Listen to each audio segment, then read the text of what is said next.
Assalamualaikum warahmatullahi wabarakatuh. Anak-anakku yang dirahmati Allah, kita akan membahas tentang pH hidrolisis ya.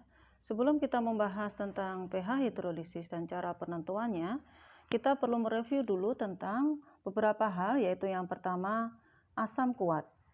Ingatlah aku hanya 7.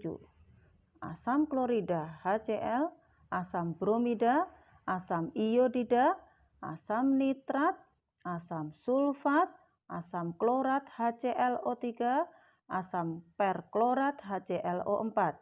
Selain asam-asam kuat ini, nanti kita golongkan sebagai asam lemah. Basa kuat. Basa kuat adalah basa dari logam golongan 1A, yaitu mulai LiOH, NaOH, dan seterusnya. Dan golongan 2A, yaitu CaOH 2 kali, SrOH 2 kali, dan seterusnya, kecuali BeOH 2 kali dan MgOH 2 kali adalah basa-basa lemah. Selain basa-basa kuat ini tadi, maka kita golongkan sebagai basa lemah. Mengapa kita perlu mengingat itu lagi? Yaitu karena dalam penentuan pH hidrolisis kita perlu mengenali zatnya lebih dulu. Apakah itu garam? Kalau garam, apakah asam dan basa penyusunnya? Untuk penentuan pH dari cara ini yaitu lihat si kuat. Kenali zatnya, apakah asam atau basa, kuat ataukah lemah? Kalau dari asam atau basa, maka akan terjadi reaksi asam dan basa antara lemah dan kuat. Jika mol lemah sama dengan mol kuat, maka akan terjadi hidrolisis. Tandanya bagaimana? Yaitu lemah habis, kuat habis, hidrolisis. Terjadi hidrolisis. Habis, hidrolisis. Penentuan pH juga masih kita lihat dari pH, yaitu dari penentuan pH-nya yaitu lihat si kuat. Baiklah, kita mulai dari tipe soal yang pertama. Berapakah pH dari 100 ml 0,1 molar amonium sulfat dengan Kb dari amonia, yaitu larutan amonia itu tidak lain adalah larutan amonium hidroksida, yaitu 2 kali 10 pangkat min 5. Langkah pertama seperti tadi, kita kenal zatnya dulu.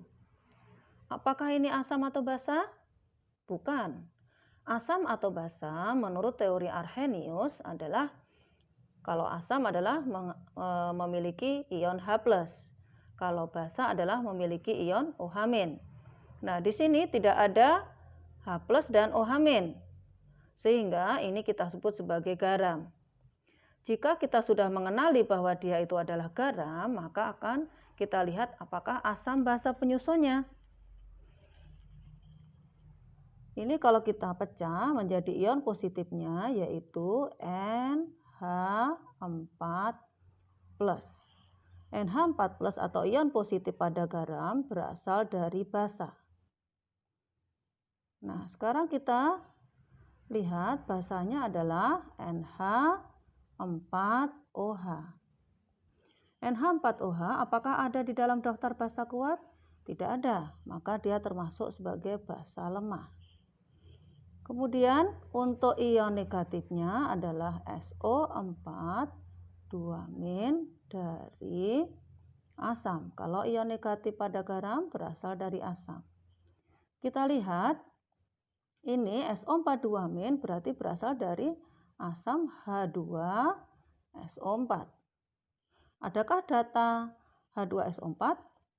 Ternyata ada, berarti dia adalah dari asam kuat. Ada data asam kuat, maka dia adalah asam kuat. Selain asam kuat, berarti adalah asam lemah. Nah, kita sudah berhasil mengidentifikasi dari asam dan basa penyusunnya. Kemudian kita akan memprediksi pH, lihat si kuat. Kita prediksi dulu anak-anak, yaitu karena ini pH dari asam kuat, maka nanti prediksi kita dia pH-nya, pH dari garam ini adalah kemungkinan pH-nya nanti pH di wilayah asam, yaitu pH garamnya kurang dari 7 begitu. Ini masih prediksi kita. Lakmusnya gimana? Lakmusnya nanti akan memerahkan kertas lakmus. Sekarang coba kita buktikan dari perhitungannya ya. Nah, karena berasal dari asam kuat, maka di sini muncul konsentrasi H+. Konsentrasi H+ akar. Nah, lihat.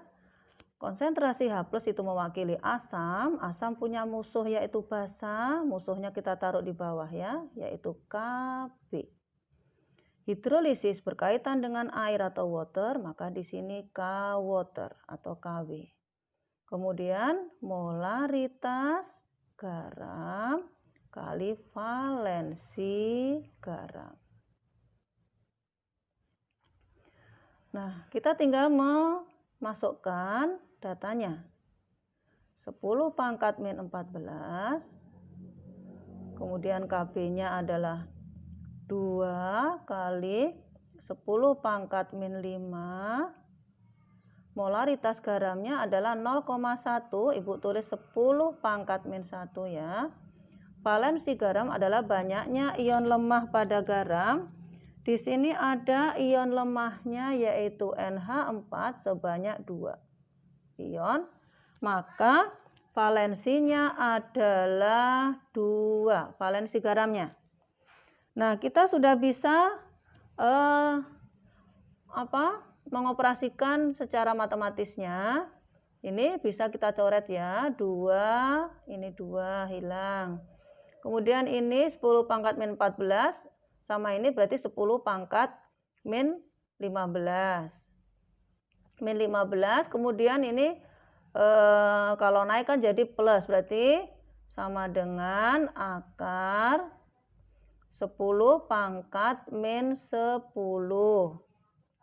Kalau di akar berarti min 10 dibagi 2, yaitu 10 pangkat min 5.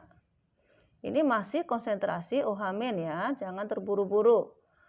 Kemudian pH-nya berarti min log dari 10 pangkat min 5, yaitu sama dengan 5 gitu ya.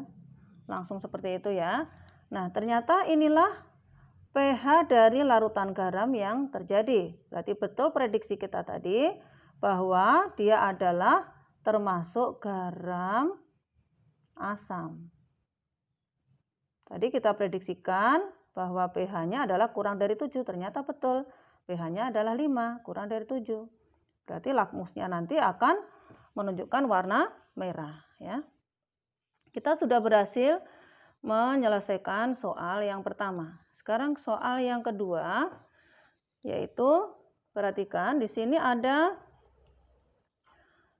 10 mili amonium hidroksida 0,05 molar dengan harga Kb-nya 2 kali 10 pangkat min 5. Kemudian dicampur dengan 10 mili asam sulfat 0,025 molar. Berapakah pH campuran yang terjadi? Nah, seperti tadi anak-anak kita kenali dulu zatnya. Apakah dia garam ataukah dia asam atau basa? Nah, ternyata NH4OH adalah termasuk sebagai basa. Basanya lemah atau kuat? Tidak ada pada daftar basa kuat, maka dia adalah basa lemah. Kemudian H2SO4. H2SO4 adakah pada daftar asam kuat? Ternyata ada. Berarti dia termasuk asam kuat. Nah, ini kalau ditanya valensinya, valensi asam kuatnya yang ini. H2SO4 berarti valensinya 2. Kita akan mencoba menyelesaikan dengan 2 cara, yaitu yang pertama cara persamaan reaksi dan yang kedua cara singkat, tanpa persamaan reaksi. Kita coba cara persamaan reaksi dulu, yaitu langkah pertama, tulis dulu persamaan reaksinya, yaitu asam bereaksi dengan basa, menghasilkan garam dan air. Nulisnya bisa ABG air atau BAG air, terserah. Pokoknya antara asam dan basa akan menghasilkan garam dan air. Kita setarakan dulu supaya kita mendapatkan angka koefisiennya. Supaya lebih mudah, perhatikan anak-anak, di sini kita punya gugus NH4. NH4-nya di sini 1 gugus, di sini 2 gugus. Berarti yang kiri kita kalikan 2. Ya. Kemudian ini ada SO4. SO4 di ruas kiri ada 1 gugus, di ruas kanan juga ada 1 gugus. Berarti sudah setara, sudah seimbang. Tinggal kita hitung H dan O-nya. Untuk H ini ada 2, ditambah 2 berarti 4, berarti 2 kali berapa? Supaya 4 kali 2. O-nya ini ada 2, berarti O-nya 2. Oh, sudah selesai. Inilah koefisiennya yang kita temukan, yaitu 2 banding 1 banding 1 banding 2. Nah, kita sudah berhasil untuk menentukan angka koefisiennya. Sekarang kita akan menentukan mol mula-mula. Mol mula-mula bisa kita tentukan dari molaritas kali volume. Mengapa demikian? Semoga kalian masih ingat dengan rumus molaritas, yaitu mol per volume. Nah, kalau kita ingin menentukan molnya, berarti tinggal dikalikan molaritas kali volume. Molaritas kali volume ini juga demikian. Molaritas kali volume. Nah, di sini ada datanya yaitu mililiter. Tidak usah kita ganti menjadi liter. Nanti tinggal kita sesuaikan, berarti molnya adalah menjadi milimol. Berarti sama dengan 0,05 kali volume 10 sama dengan 0,5 milimol. Nulisnya mol gitu ya. Kemudian yang ini juga sama. 0,025 kali volumenya 10 berarti sama dengan 0,25 milimol.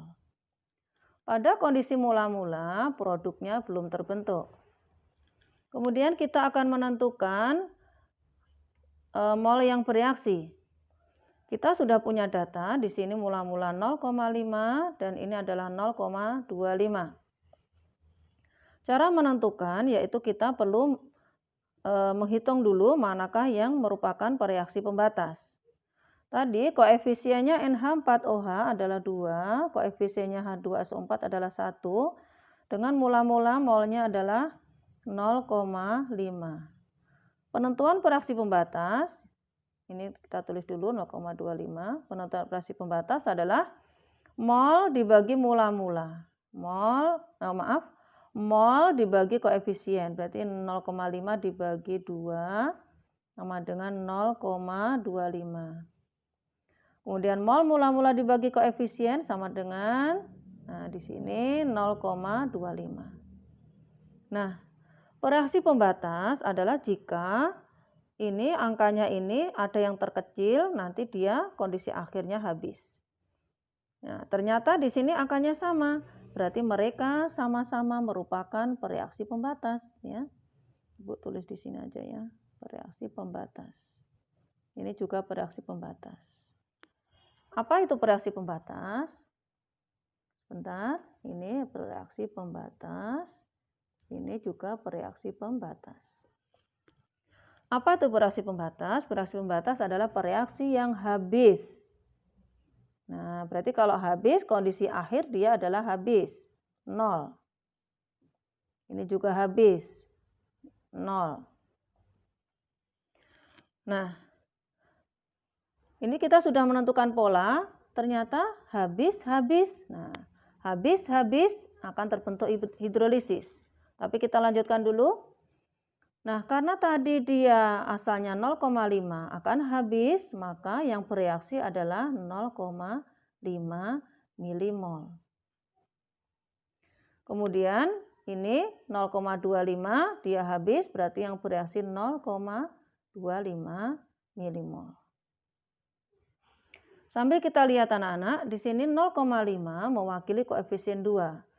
0,25 mewakili koefisien 1, karena di sini koefisien 1, maka kita bisa langsung tuliskan ekuivalennya adalah 0,25 milimol. Tinggal kita hitung ulang, di sini adalah garamnya yang terbentuk 0,25 milimol, ini adalah garam. Kemudian ini koefisien 2, berarti dia harganya adalah 0,5 milimol. Kemudian kita tulis lagi 0,5 milimol. Nah, ini tadi adalah garam, produk garam. Kemudian ini adalah air. Adanya produk garam yang berdampingan dengan air ini, yaitu karena dia berasal dari komponen lemah dan kuat, maka akan terjadi peristiwa hidrolisis di sini. Nah, jadi yang mengalami hidrolisis adalah komponen yang lemah, ya. Seperti bisa kalian lihat pada konsep hidrolisis pada video pembelajaran kita sebelumnya. Nah, sekarang kita akan memprediksi berapa pH-nya. Sekali lagi untuk pH kita lihat komponen yang kuat, ya. Yang kuat adalah dari H2SO4 tadi, berarti dia adalah dari asam. Kalau dari asam berarti rumus kita adalah konsentrasi H+. Sama dengan akar, ingat. Si asam, ini H+ kan mewakili asam, memiliki musuh yaitu basa, musuh kita taruh di bawah. Kemudian ini berkaitan dengan water, maka Kw, ya. Kemudian ini adalah molaritas garam kali valensi garam. Molaritas garam kita tentukan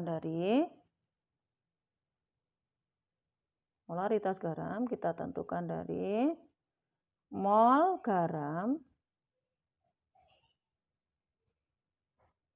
dibagi volume total. Ya. Kita lanjutkan. Konsentrasi H+ adalah akar Kw 10⁻⁴. Ini maaf ya, sebentar.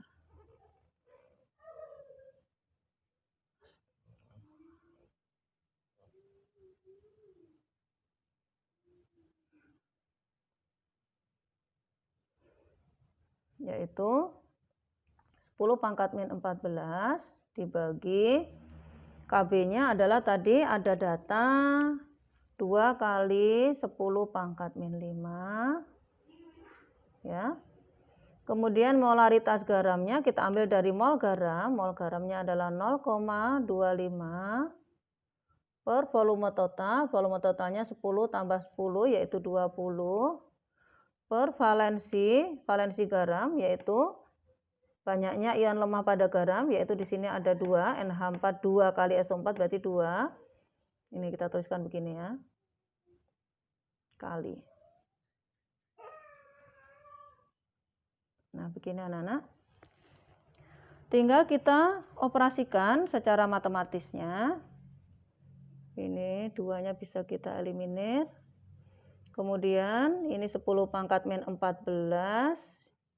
sama ini berarti pangkat, sebentar kita tuliskan aja.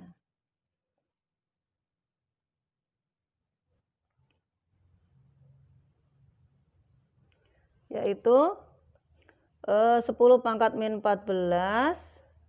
sama ini kan berarti 10⁻⁹. Ya. Kemudian ini 25, Ibu buat begini, kali 10⁻⁴. Ya kan? Terus ini 20 ini Ibu tulis 2 kali 10 pangkat 1. Berarti kan 10 pangkat min 9 sama ini kan berarti min 11. Min 11 ini naik jadinya 10 pangkat min 12. 10 pangkat min 12. Kemudian ini 25 per 2. Itu berarti langsung ya 12,5. Nah, kemudian ini kita sederhanakan, pangkat min 12 dibagi 2 berarti sama dengan 10 pangkat min 6 kali akar 12,5. Berarti pH-nya sama dengan min log dari angka ini, yaitu 6. Ini tinggal ikut min log akar 12,5. Nah, begini anak-anak. Ini adalah cara konsep panjang dan lama, harus sabar ya. Nah, kita akan mencoba cara singkat. Sekarang kita coba, caranya adalah kita cek dulu mol penyusunnya. Ini tadi kita sudah mengenali bahwa dia adalah basa lemah, berarti mol lemah. Mol lemah kita tentukan dari MV ya. Sedangkan ini adalah mol kuat, kita tentukan dari MV fals. Nah, M kali V berarti 0,05 ya, 0,05 kali 10 sama dengan 0,5. Kemudian yang ini adalah 0,025 kali volumenya 10 kali valensinya 2. Nah, sekarang kita tinggal mengoperasikan, hasilnya adalah, perhatikan dulu, ini kan valensinya di sini, ini valensinya ya. Kita peroleh ternyata adalah hasilnya 0,5.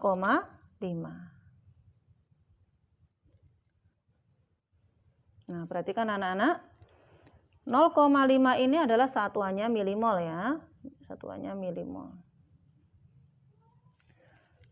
Ini sekarang kita analisis pada data kita ini, karena mol lemah sama dengan mol kuat, maka terjadi hidrolisis ya. Karena mol lemah sama dengan mol kuat, maka terjadi hidrolisis. Untuk hidrolisis kita lihat pH-nya dari yang kuat. pH dari kuat.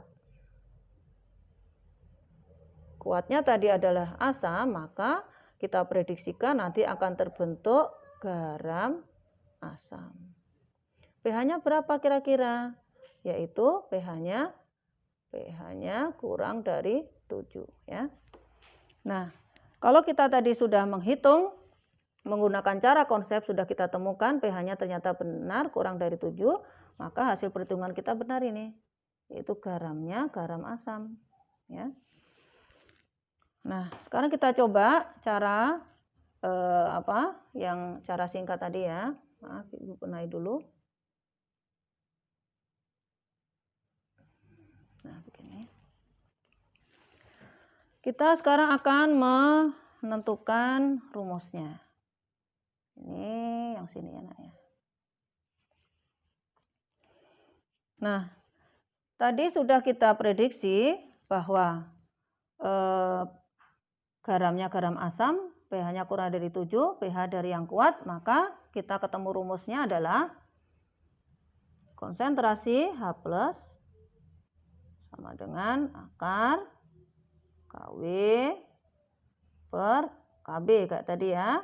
Kita punya asam berarti musuhnya basa, kali molaritas garam kali valensi ya, kali valensi.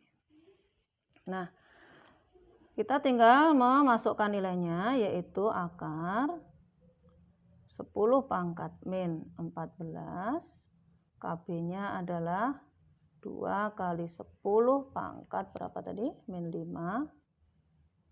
Nah, untuk molaritas garam, ini kita tentukan dari mol salah satu, yaitu mol Sasa.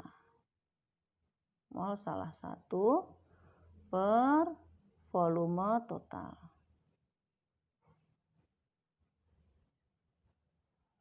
Oh ya, tadi karena dalam perhitungan tadi kita sudah memasukkan valensi di sini, maka di sini sudah tidak perlu kita masukkan lagi. Ingat, ini untuk garamnya yaitu mol salah satu ya. Kenapa? Karena molnya sama dan mereka adalah sama-sama reaksi pembatas ya. Jadi salah satu aja yang kita masukkan.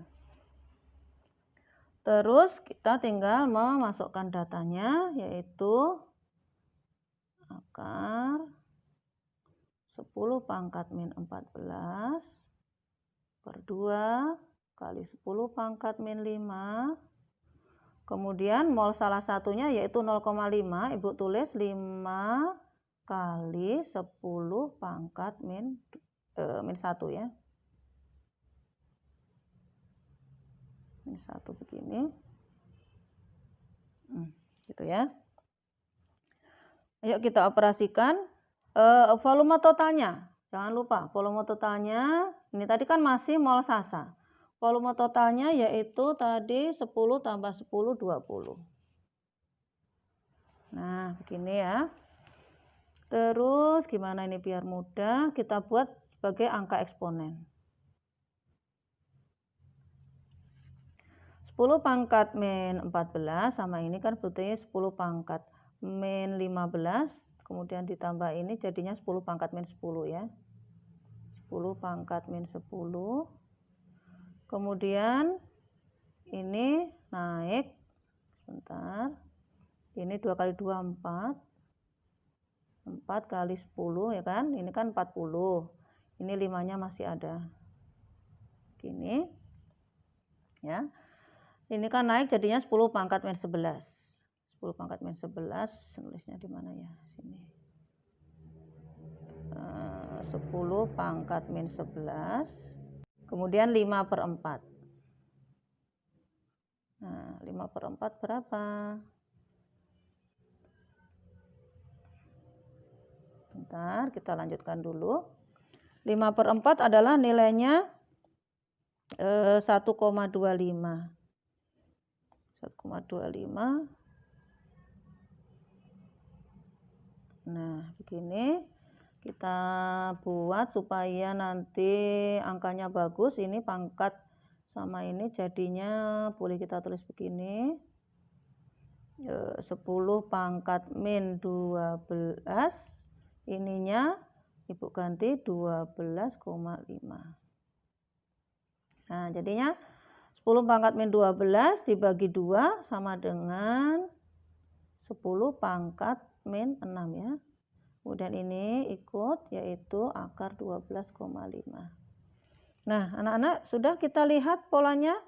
Ternyata hasilnya sama ya dengan yang cara kita yang konsep tadi.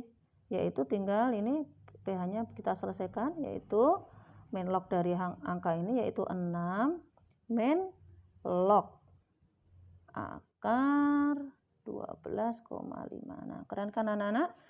Jadi ada dua cara, silahkan kalian memilih mana yang mudah.